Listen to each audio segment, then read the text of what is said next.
vision forms behind the veil. On winds of wonder we set sail. The blueprint shimmers sharp and bright, igniting worlds of pure delight. A sky of unrevealed horizons, where imagination's sun is rising. A sky of unrevealed horizons, a whole new world for you and me.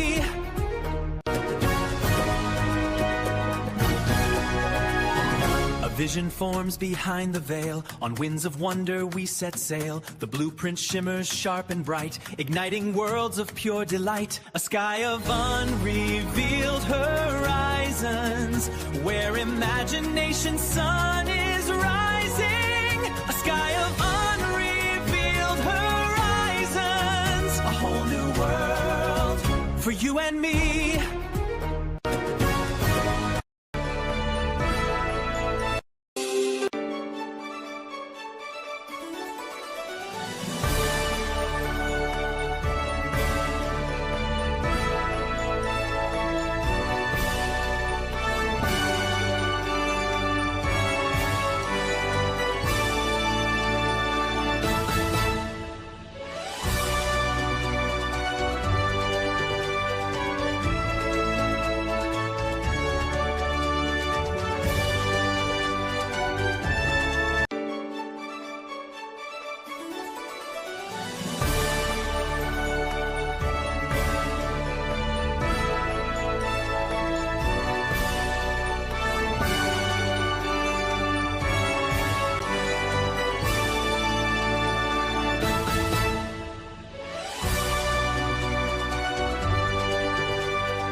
Beyond this gate, find gardens green and epic worlds to fill your dreams.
The island of Manhattan was once a wild place, home to wandering bands of Native Americans. Then, everything changed.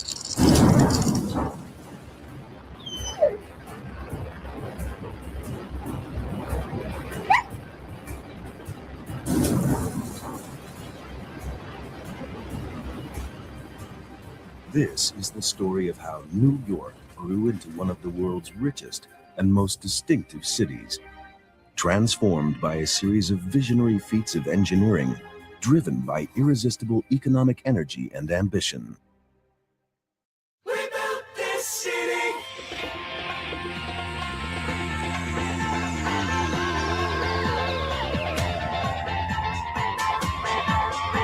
We built this city. Years, it's evolved into one of the world's largest cities, a modern metropolis on a massive scale, Britain's capital, London. London is the product of phenomenal feats of engineering and construction, from railways to bridges to cathedrals to skyscrapers. Scientific innovation has helped London grow, often in the face of catastrophe. Now, the city faces its greatest challenge, from the river on which it was founded, the Thames. Since Roman times, the Thames has given London its reason to be, and the city has prospered. But the river that has nurtured London holds the power to bring disaster, unless science can tame it.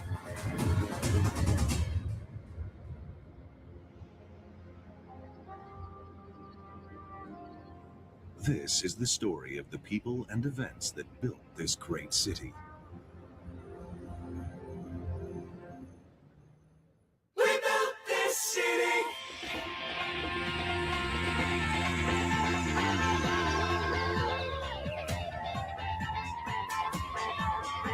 We built this city.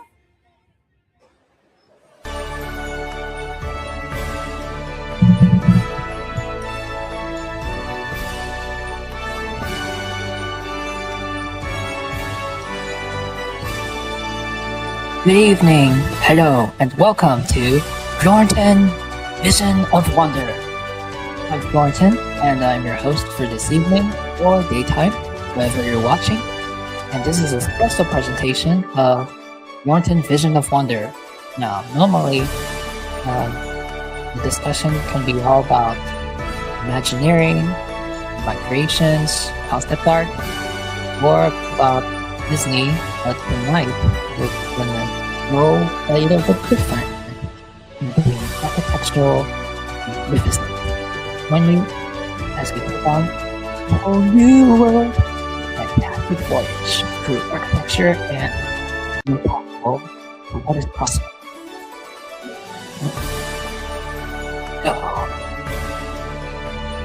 Here we go!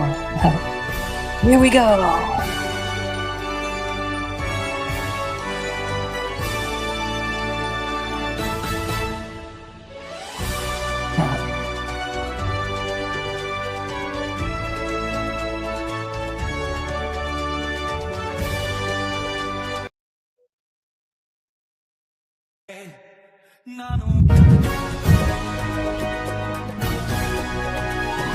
A vision forms behind the veil. On winds of wonder we set sail. The blueprint shimmers sharp and bright, igniting worlds of pure delight. A sky of unrevealed horizons, where imagination's sun is rising. A sky of unrevealed horizons, a whole new world for you and me.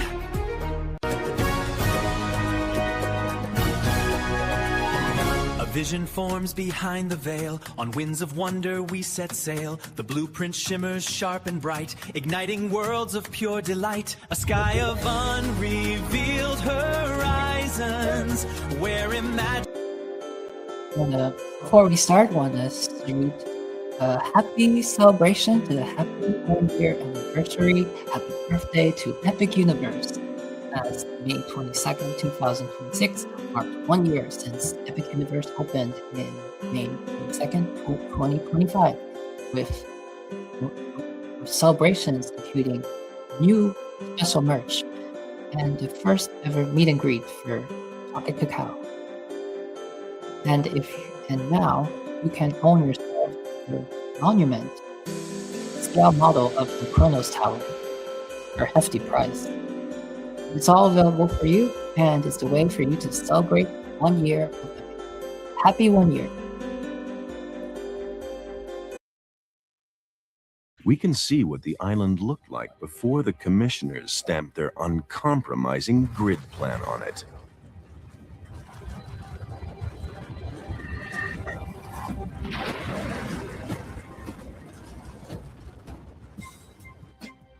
The grid is one of the few things that has remained constant in a city of permanent change, of a restless urge to grow driven by its great entrepreneurs and leaders.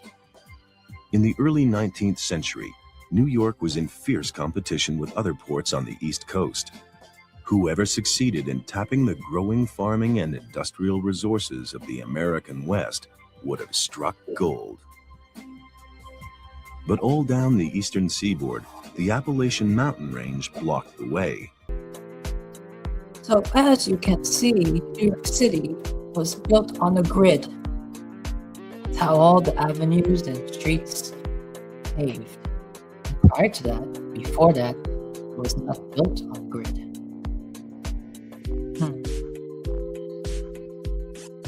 Now, one of the BFP engineers, Phil, has also mentioned that Chicago has its own foundation. But that's much different, but they raised the buildings, which I have no idea about, but it will be an interesting discovery. Having a park in the middle of the city might have cut the east and west sides off from each other. And yet, having roads crossing the park could have ruined it. The designer's solution to this problem was inspired. Sink the roads below the level of the rest of the park. But this sometimes meant cutting through solid rock. This park is built on Manhattan schist. This is the tough bedrock that anchors the skyscrapers. They had to blast the bedrock so that the roads could be sunk to the proper grade. And that was another huge engineering feat.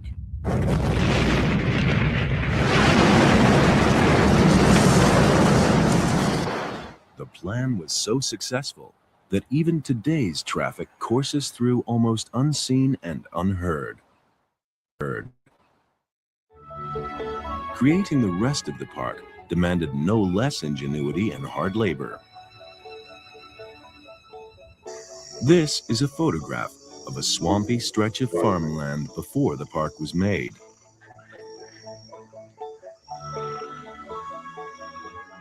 And this is how the designers proposed to transform it into a beautiful lake.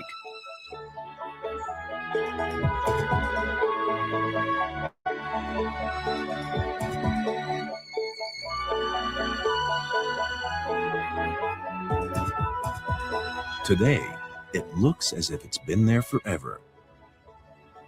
So do all the other ponds and streams, none of which owes its existence to nature. Fabricated cast iron fronts were simply hung onto ordinary brick buildings. But really tall buildings could never be built of brick because their walls would have to be impossibly thick to cope with their own weight. In the late 19th century, New York's rival in the race to build high, Chicago, was the first to use a steel frame to support a building. It became a key principle in skyscraper engineering.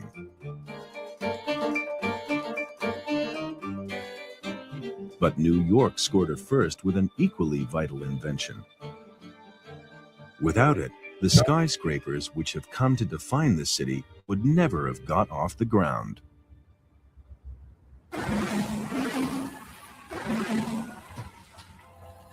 The first office block to boast a passenger elevator was New York's Equitable Life Building. Until then, the lower floors of a building had been the most prestigious. Today, we assume that in a tall office building, the top floors are more valuable than the lower floors. They rent for more money. Before the elevator, it was the opposite, because who wanted to climb stairs? So the most valuable floors were 1 or 2, maybe. Once the elevator was invented, the economics turned upside down, and suddenly the top floors became the most desirable. This was a profound invention that would transform the nature of cities around the world.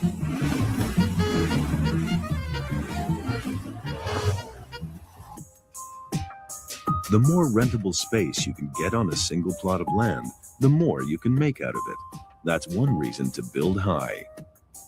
Today, with Manhattan so densely built up, there's almost no other way to go except up.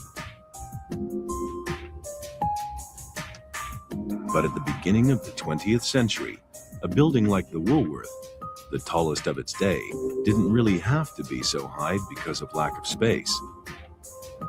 It's a myth that they had to build up in Manhattan because there wasn't enough room. Nonsense. They went up because that was how you symbolized that you were powerful, rich, important, and that you were representing a new world, time, a new life, a new century. The Woolworth building embodied that absolutely. The Woolworth building held the title of tallest building in the world for 17 years. Then, in 1930, another New York building snatched the crown away, but only after a no-holds-barred fight between two rival architects.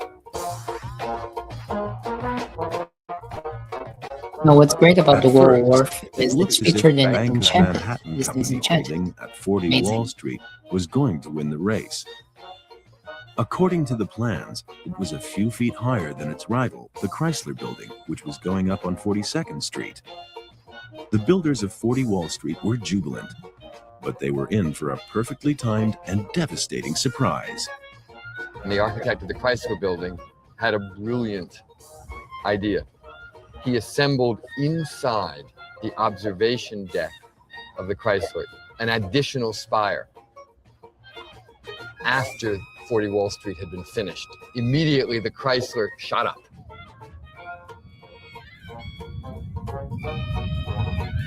With the secret spire on the top that was actually lifted through the roof. At that point, there was nothing they could do except concede that the Chrysler building was, in fact, the world's tallest building. But not for long. Work had already begun on the building that would become synonymous with the word skyscraper. The builders of the Empire State Building set out to go one better than Chrysler, and they succeeded famously. The Empire State Building was brilliantly engineered, and it was built very fast. They had organized it like a military campaign, with many of the parts of the building prepared in advance and just brought in.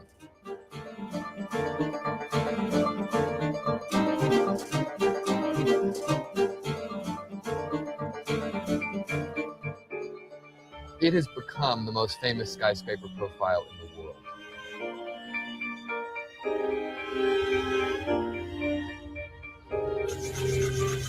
And at the top of that profile, a spire which was originally designed to be a mooring mast for airships. Fly across the Atlantic on an airship, and then you dock right at the top of the Empire State Building and you descend by elevator and arrive in New York. Ooh, like the helicopter on the Panem building. Except it made absolutely no sense whatsoever. In reality, the winds were too high, and airships too unstable even to dock, let alone to allow passengers on and off. It was tried once, and never again. Oh my. It was an insane, romantic idea that should never have gotten as far as it did, but it shows us the power of the romance of the skyscraper. I don't know if that's romantic. In 1973, the Empire State Building lost the title of tallest building in the world to the Twin Towers of the World Trade Center. The towers were New York's most prominent skyscrapers, until the tragic events of September 11th, 2001. For a long time, the biggest things you could see from here were the Twin Towers of the World Trade Center. For the last almost 30 years, they defined the Manhattan skyline. They were the tallest buildings by virtue of being a pair. They were different from anything else. And they were the only things in New York that were taller than the Empire State Building. The new skyline has an important symbolic role, not only to provide a memorial for everything that's gone, but also to create a bold new profile in the spirit of the city. Now, as you can see, this design here is not what you will find today. This episode, this documentary here, We Built the City, was created back, I would guess, 2012. Anyway, many years before. This was during the time that only, I would assume 7 World Trade Center was completed, or perhaps 7 World Trade Center was not even up yet. Anyways, this was way before 1 World Trade Center or the Freedom Tower. However, 1 World Trade Center was built before the memorial was built. So this must have been the period where the designs were still in competition. This is Daniel Yapskin design. I don't think it's Foster's design. And at this period, it's been so many years before the 1 World Trade Center was being built that I was so inspired by this design. But I myself enjoyed building a scale model of it using, yes, folks, those soft, colorful. My nephew had, it was for myself too. It was just those soft bricks, not bricks, but like soft, foamy, different shapes. And you build it the best you can. But that was my favorite thing to build.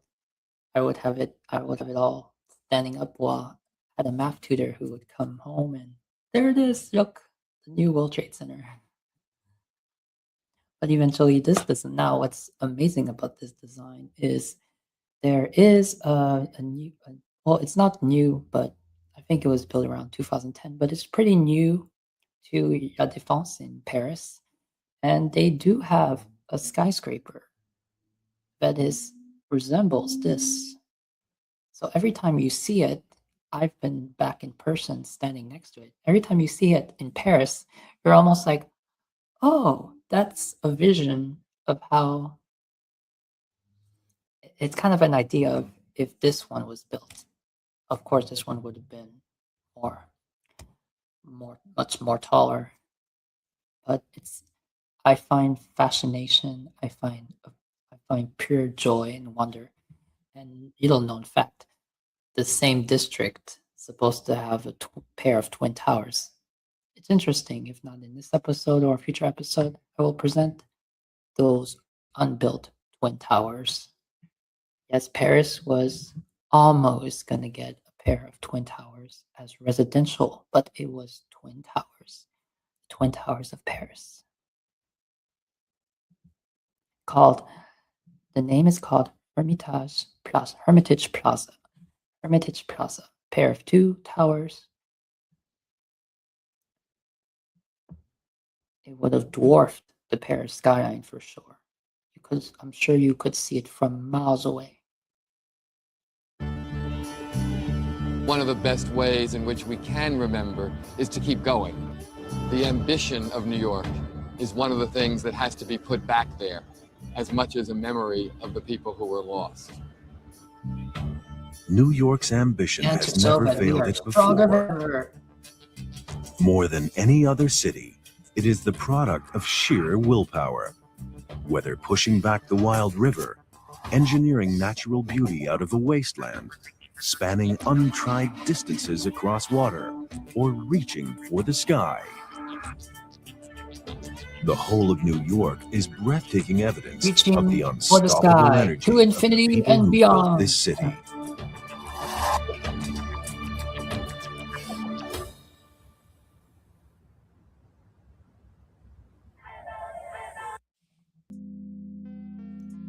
Speaking of the Twin Towers and speaking of the World Trade Center, now check this out. Check this phenomenal, monumental concept art of the new World Trade Center site in New York City, in your Manhattan. Now, as you can see, the tallest structure is the One World Trade Center. On the bottom, you have the memorial with the two pylon squares commemorating both of the lost Twin Towers, with cascading by waterfalls. It has the imprint names of all the humble, notable people that lost their lives on that sad, very sad day. And you have 3 other structures on the side, 3 other buildings. You have 2 World Trade Center, 3 World Trade Center, and 4 World Trade Center, if I believe. Now, 5 World Trade Center would be perhaps not in this image, maybe tucked away. I'm not certain about that. Not certain about the numbers for the 4 and 5 and 6. Oh, 7 World Trade Center is right next to 1 World Trade Center. As you can see, that was the very first one to go up. Now, 2 World Trade Center is not built yet. Yes, folks, it's not built yet, but good news. They finally announced that it's finally going to go up. However, it's not going to be this incredible design. As you can see here, it's a diamond designed by Foster's and Partners. Foster's and Partners have an amazing diamond design, and it was, out of all the buildings, this one was very significant because the purpose of the diamond was for the sunlight from the sun, a beacon of light that would hit the diamond at the exact angle, would reflect down on the memorial, reflecting where the site of the two Twin Towers was, as a beautiful ray of significance. And after that, there's been a second design, and thank goodness that's been canceled, because that was a big box of nothing. It was stacked boxes. Yes, folks. So much hideous that unnecessary for me to present it. Even the name was called Big. And go find it yourself. However, the design that is going, my hopes is still that the diamond is going to go up. We all want the diamond. We all want the diamond.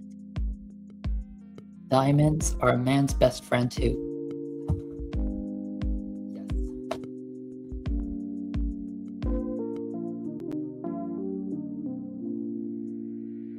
Here we have 1 World Trade Center.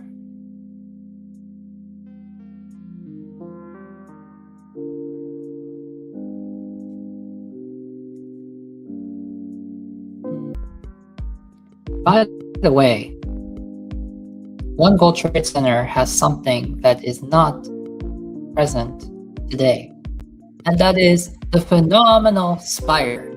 You see this phenomenal spire. I am a huge fan of spires because it represents the sheer scale of the structure. It's the decoration touch, and this spire would have been incredible. Now, the reason that they couldn't build this spire, was it due to safety? Was it due to budget cut? I would think that it was to do with budget cuts, and instead of that amazing spire, which would make 1 World Trade Center even more spectacular. It's okay now, but had the spire been the way it needed its spire, that would have been a beacon of a building. Beacon of a building, just like the diamond, which they would pair one in one. Now, next to it, you can see, if I'm correct, 3 World Trade Center or 4 World Trade Center. But the one next to 2 World Trade Center, as you can see, it has its own 4 sets of spires. They're kind of like small spires. Now, those spires never got built either, but the structure is okay. Now, for this case scenario, would it been better with those 4 pointed spires? I would say probably not.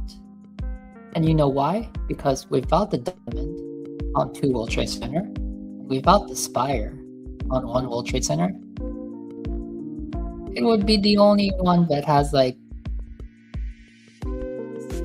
some significance, whereas 1 World Trade Center has like the TV antenna, and without the diamond, it would stand out. Not to say that 3 World Trade Center cannot stand out, but some might argue that the way it turned out is too modern, it's too corporate. So here we have another image.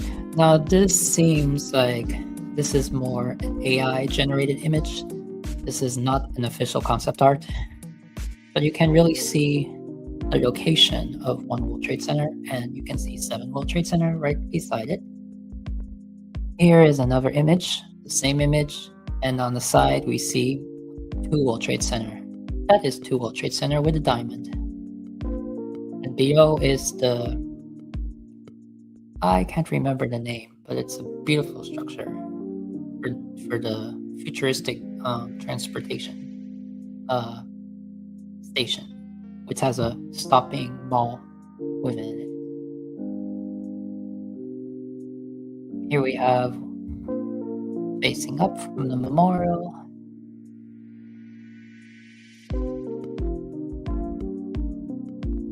All right, so actually, yep. Here it is at night, and you see this image. You can see that's an alternate design without the diamond. It has steps going up, but it's viewed from the back. And there it is. There's no 4 pointed spires on the 3 World Trade Center, which makes it more basic. Makes it more like traditional downtown city with office structures. And here is current 1 World Trade Center with its TV spire, which is okay. I don't know. Do you think that the white spire, which we don't know if it would be white, do you think the white spire would have made the building 1 World Trade Center superb? Or would it have been an eyesore? Who knows? Oh, actually, here it is. This is the big corporation, big box. Here it is.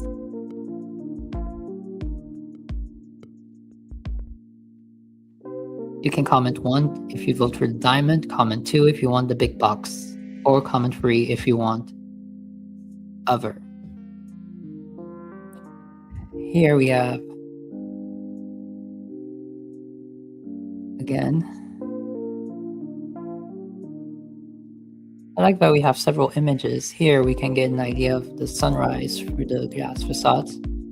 So you get see, here's another one where you could see the spire.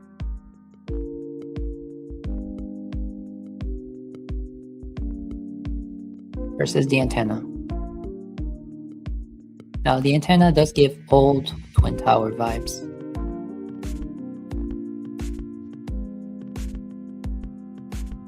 Alright, we get the point. There's, I don't know how far this page goes with images. Ooh, here's the diamond in another angle. Phenomenal. something different, right? Something different that we need. All right, gonna stop here because it's just gonna keep on going. So as we proceed from One World Trade Center, which is currently the tallest skyscraper in the United States and North America, if I'm correct, we proceed on to even taller buildings. The next monster. Yes, we've gone through the history of from the Woolworth building to the Chrysler building to the Empire State Building to the Twin Towers of the World Trade Center to One World Trade Center and to the possible Two World Trade Center design that's been on steady delay halt for almost a decade. Meanwhile, as we keep reaching towards the sky to infinity and beyond, permits filed for 175 Park Avenue super tall skyscraper in Midtown East Manhattan. And here it is. Oh my gosh, it's a fat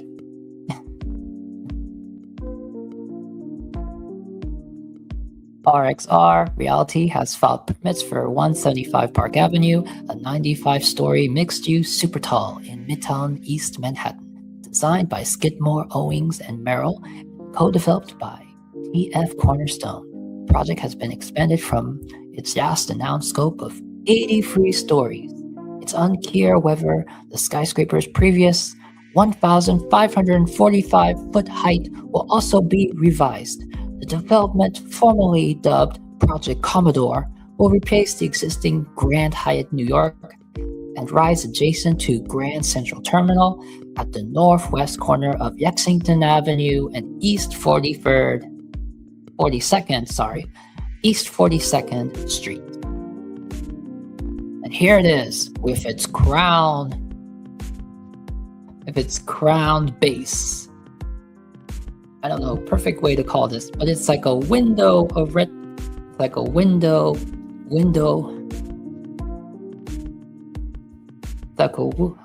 velvet base.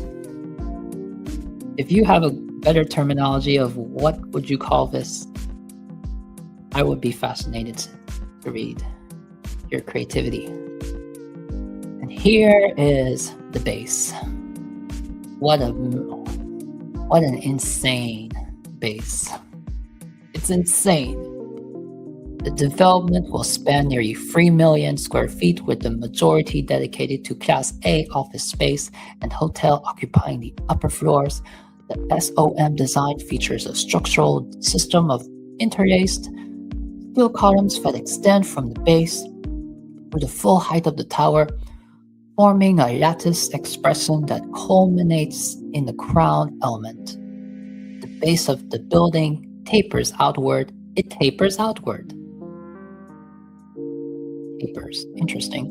Tapers outward to create separation from Grand Central to accommodate infrastructure constraints posed by rail lines beneath the site. Yup, there's infrastructure constraints beneath the site. The following renderings preview an upper terrace and the soaring lobby framed by the skyscraper's massive structural columns. Behold. Now, wow, that's the super. Imagine you stand on this terrace. It's those columns. Those individual columns are massive. This makes the columns from the Twin Towers nothing. These are huge.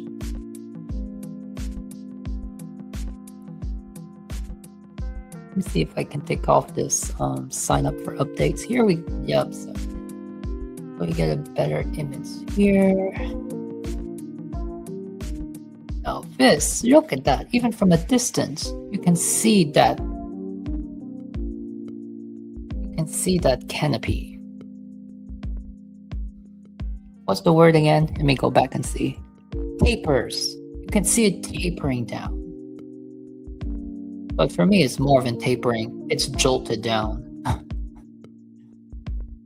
That's plans for the 175 Park Avenue also include approximately 25,000 square feet of elevated, publicly accessible terraces on the lower levels, as well as retail space and improvements to the surrounding public realm and transit connections. The project is being advanced under the Midtown East rezoning framework, which allows increased density in exchange for transit upgrades and public amenities. Recent filings mark a renewed push for a period of limited activity, with construction potentially beginning as early as June, contingent on financing and tenant commitments. Looks like he's enjoying the view. It's almost as if he's trying to capture with her digital camera a shot of that American flag. Perfect for this year, as this year will be the 250 years of America. And behold, because now that you're going to have 4 days of fireworks at Walt Disney World. Don't know about Disneyland. I'm sure maybe they'll have double. Yes, you'll have 3 days instead of 2 days of the 4th of July fireworks. And even Epcot, you're going to have 2 days of the Celebrate America, the firework Heartbeat of America. I think Heartbeat of America, that's the Magic Kingdom show, but their names are very similar. Epcot, Liberty, the Epcot 4th of July show is going to happen twice, and the Magic Kingdom one is going to be a trio. It's going to be 3 times. One time it's to commemorate America. It's not to commemorate. It's a trio. It's a trio day to commemorate America. And for New York City, you're gonna have, for the very first time in history, the New Year's Eve Times Square ball drop on midnight of 4th of July, prior to 4th of July, when it turns 4th of July. And I read that it's gonna be nobody there. It's gonna be kind of like a private event, but I guess not public, meaning public, there's not gonna be people there, because technically they don't want people out and about because of protection due to the FIFA Cup sports thing. So that's gonna be very, very unique, and a moment in history. And also, Soaring Over America will be has premiered. I don't know if it's premiered to the public, maybe it's for previews. But then we have Soaring Over America to celebrate as well.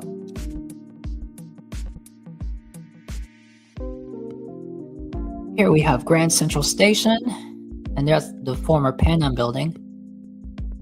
By the way, speaking of Pan Am is back, baby. Yes, Pan Am is back. It's making a return. And as of right now, it's only for the rich.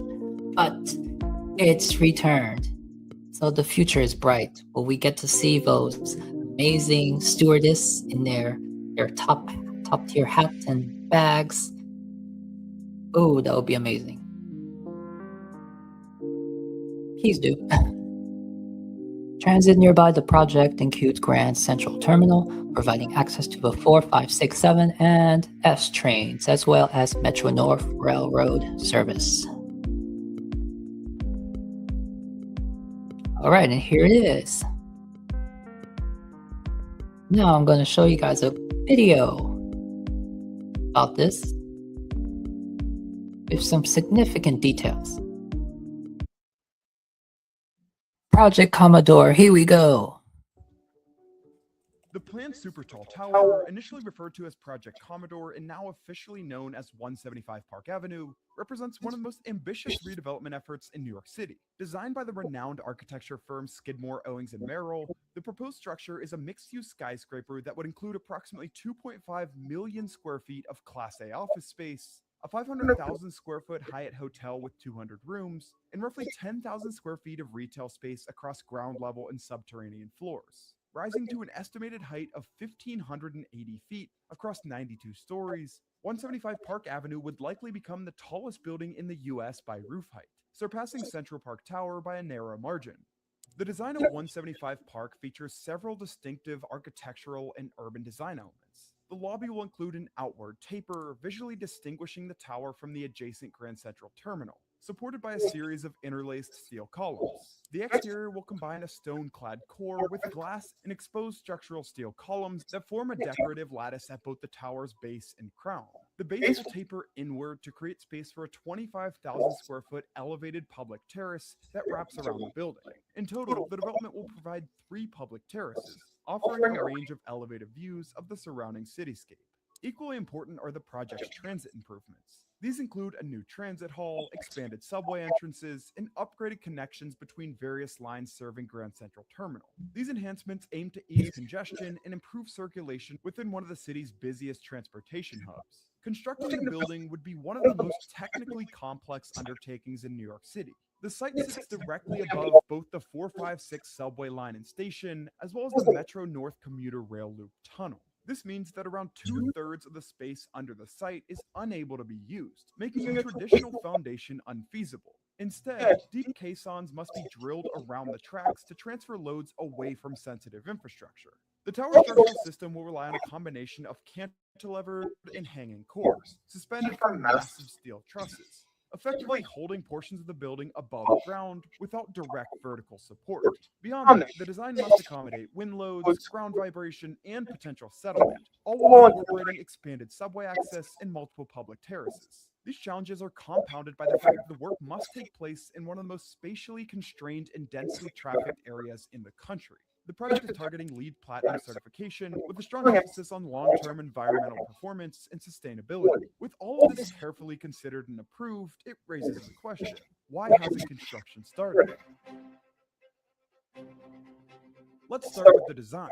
While some see SOM's proposal as a modern, elegant addition to the skyline, complementary to nearby One Vanderbilt, others have raised strong objections. The primary concern is the tower's height and massing, which critics argue could overwhelm surrounding landmarks, specifically the Chrysler Building, one of New York's most architecturally iconic buildings. The Municipal Art Society has been especially vocal, warning that the project could diminish the visual prominence of these historic icons. Some have gone further, labeling the design as scaleless. The project's impact on the surrounding neighborhood has also drawn scrutiny.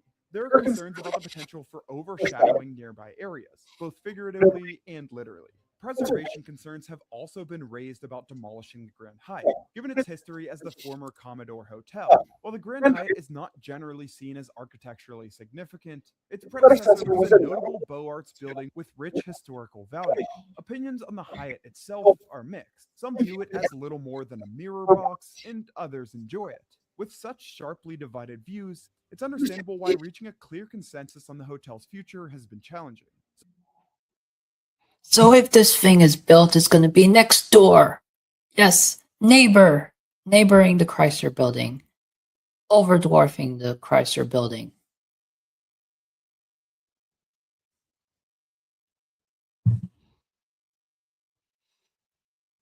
It might even bring some of the avenues into complete darkness. Or the Chrysler might not even get some sunlight from one angle. Massive beast. Even though I would be very excited for this skyscraper. I'm not too excited about the location.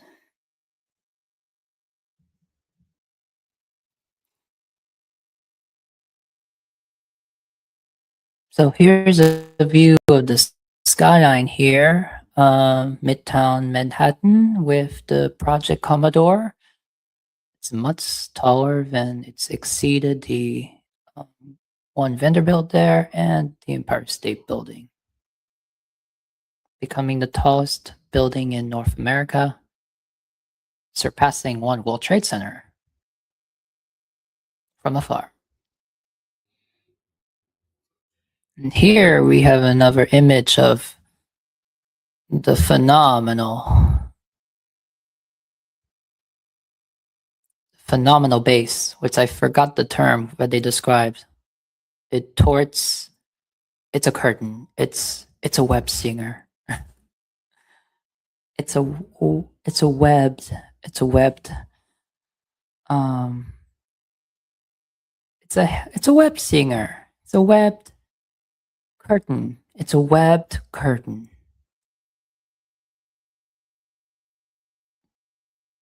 That's what I call it. That's not that. Those are not facts.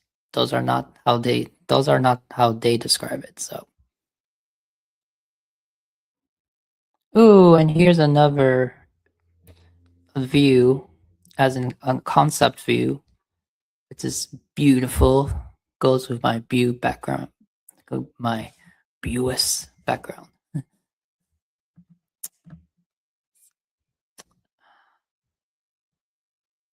It's really cool. Cool bass. I don't think it's always, but you can say it's a cool bass. Now, there's other buildings that have bass, but they're crazy to me.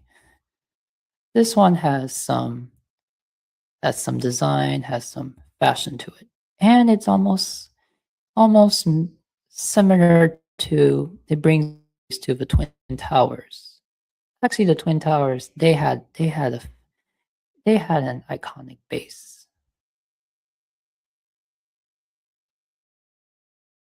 So that's it. That wraps up New York City. You can tune in to the original documentary. It's one of my favorite series. It's called We Built This City. We built this city. And season 1, they say on the Discovery Channel that was season 1. There's only been one season.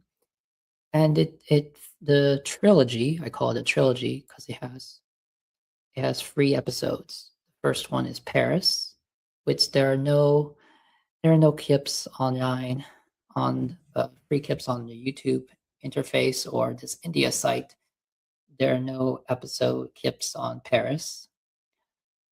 However, my favorite is more New York City and London, because Paris is very into the history and a lot of not very.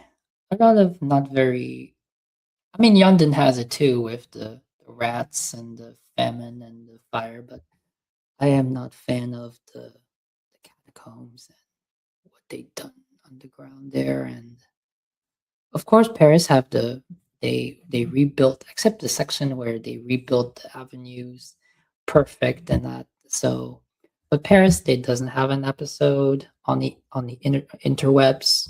So if you get yourself a hand on a copy of the DVD or however you claim it, you'll get to see Paris, and then London, and then New York is the middle one, and then London is the final one. New York has always been my favorite one because of what I presented to you, from the grid to the creation of Central Park. He perfectly described it was not built by nature. It's not built by nature.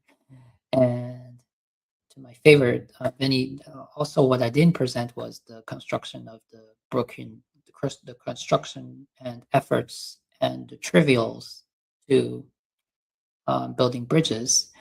And bridges are important, but bridges are important all over the world. San Francisco. So I wanted to stay with New York City, and what made New York City was its skyscrapers, and there we go.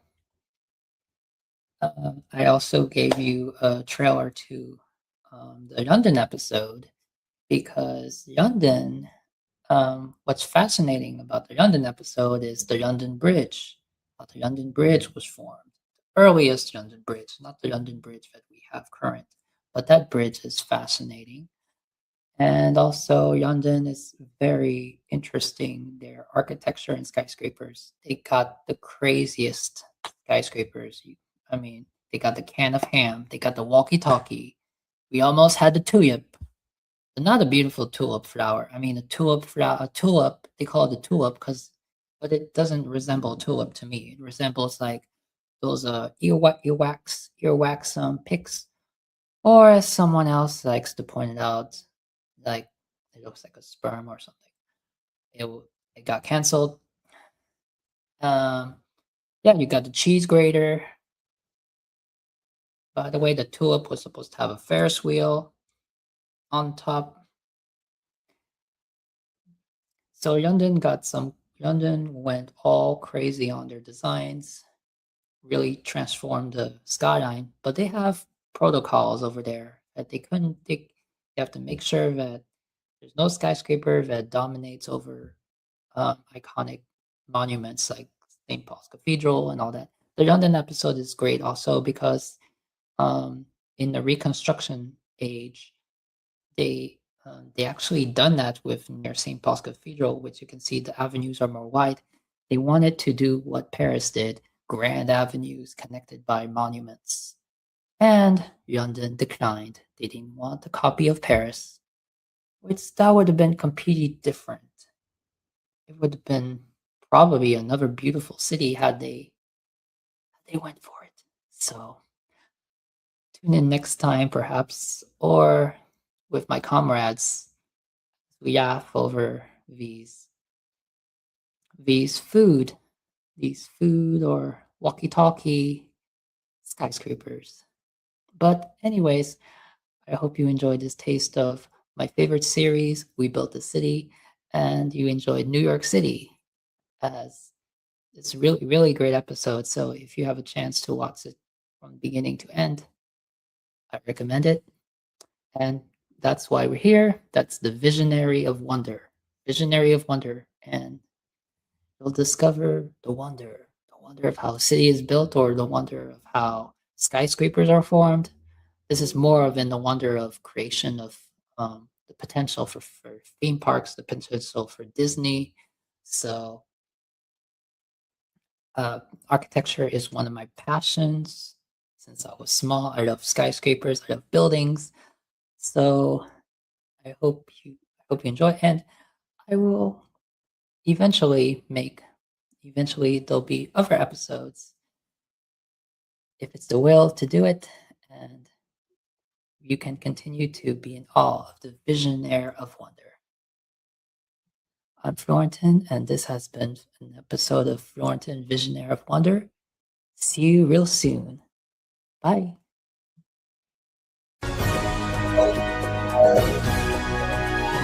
A vision forms behind the veil. On winds of wonder we set sail. The blueprint shimmers sharp and bright, igniting worlds of pure delight. A sky of unrevealed horizons, where imagination's sun is rising. A sky of unrevealed horizons, a whole new world for you and me.